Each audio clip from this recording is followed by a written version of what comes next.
quinto ano. Boa tarde para vocês, tudo bem? Comigo está tudo beleza, tá? Hoje mais um dia de aula de história, então a gente vamos começar, né? Nossa aulinha hoje bem tranquilo, no cantinho de vocês, com os objetos de vocês, coloquem a farda de vocês, façam higienização, lavando as mãos bem lavadas, usando o álcool gel, usando a máscara, né? Porque logo está aparecendo a solução pra gente, se Deus quiser, não é isso?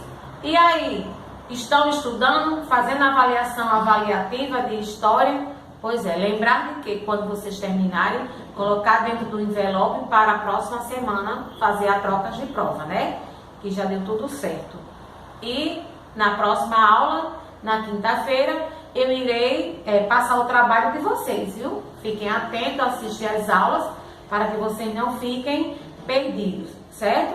Mas hoje vamos continuar a história, tirando o livro, vamos para a página 80, na unidade 6, iremos estudar ainda o regime militar, que estudamos os presidentes militares, que foi Castelo Branco, que foi Arthur da Costa e Silva, né?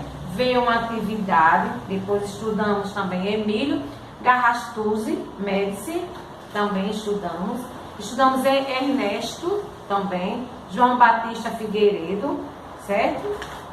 E hoje, na página 86, iremos entrar na censura, repressão e resistência. A censura aos meios de comunicação foi bastante intensa durante a ditadura militar, sobretudo durante os chamados anos de chumbo, em 1968 a 1974. Os filmes e as mais diversas publicações em jornais, revistas e outros meios de comunicação eram conferidos pelos membros do governo, e os trechos considerados críticos ou de oposição ao regime eram vetados e proibidos de serem vinculados. Houve também o fortalecimento dos órgãos de segurança, o que causou diversas prisões por motivos políticos. A tortura, que levou muitos presos à morte, era uma prática comum, embora grande parte da população não tomasse conhecimentos desses movimentos, em razão de censura imposta aos meios de comunicação. Um dos maiores exemplos de tortura ocorreu no ano de 1975, quando o jornalista da TV Cultura de São Paulo, Vladimir Herzog, o Vlado, foi levado a uma delegacia e encontrado morto pouco tempo depois. Na época, os militares alegaram que ele cometido suicídio. Ele tinha se suicidado, mas tempos depois foi constatado que ele havia falecido devido aos maus tratos recebidos na prisão. Então, veja que a censura eram os meios de comunicação, que foi bastante intenso durante a ditadura militar, né? Que também não foi muito fácil, certo? Aí tem umas fotos, né?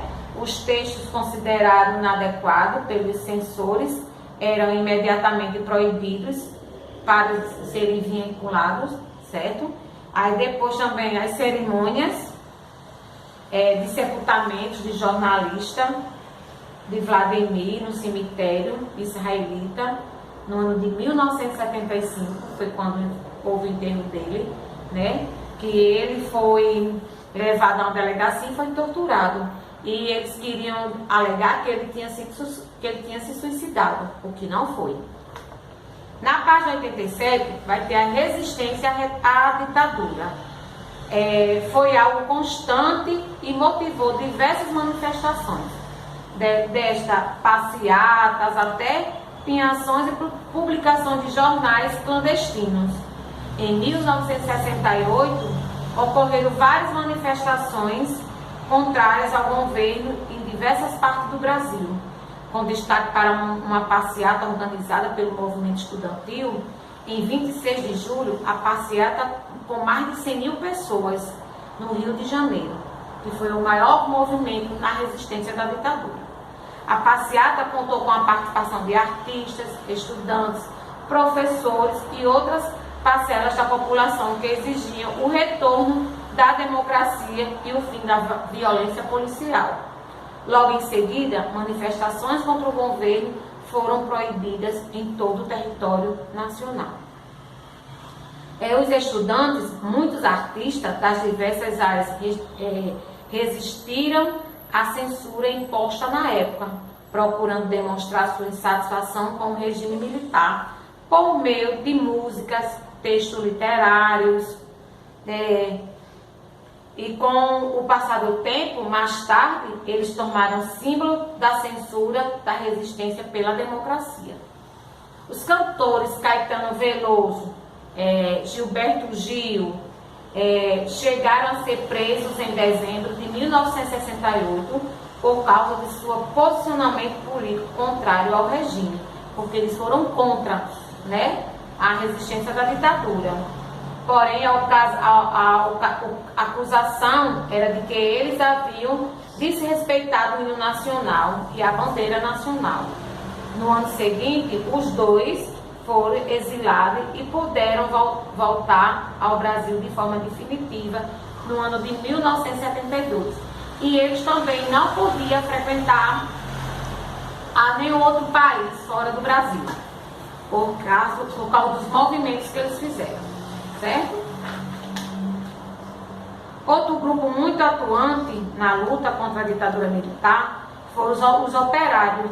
Em 1978, enquanto o Brasil passava pela abertura política, período de transição inicial no governo de Gesiel, eles iniciaram uma série de greves em São Paulo e em outras cidades próximas, reivindicando melhores salários.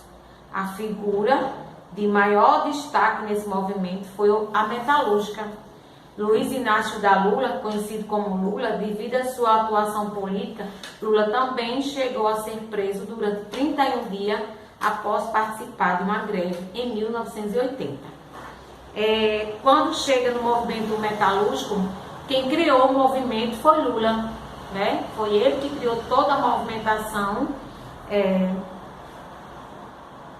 devido à atuação política que ele queria, porque queria entrar na política, até ele chegar a ser presidente, e aconteceu o que aconteceu com ele, certo? Então isso aconteceu no ano de 1980, onde ele ficou preso também, viu?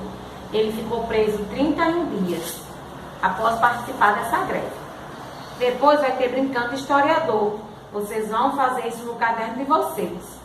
Escolha um adulto que tenha vivido na época do regime militar. Isso vocês podem pesquisar. Até porque nem eu conheço ninguém do regime militar da ditadura.